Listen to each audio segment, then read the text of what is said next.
Hello guys, welcome back to our new video. And this video I will show you how to make a afterglow look on your images using Google Pixel smartphone. First of all, open your Google Photos and choose the required image you want to make a afterglow look.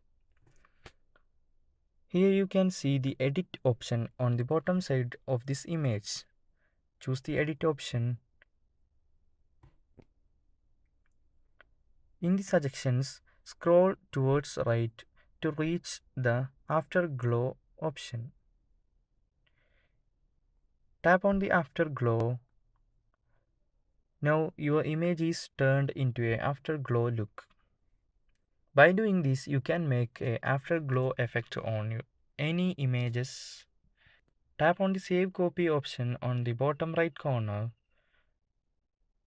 to save this image into your gallery.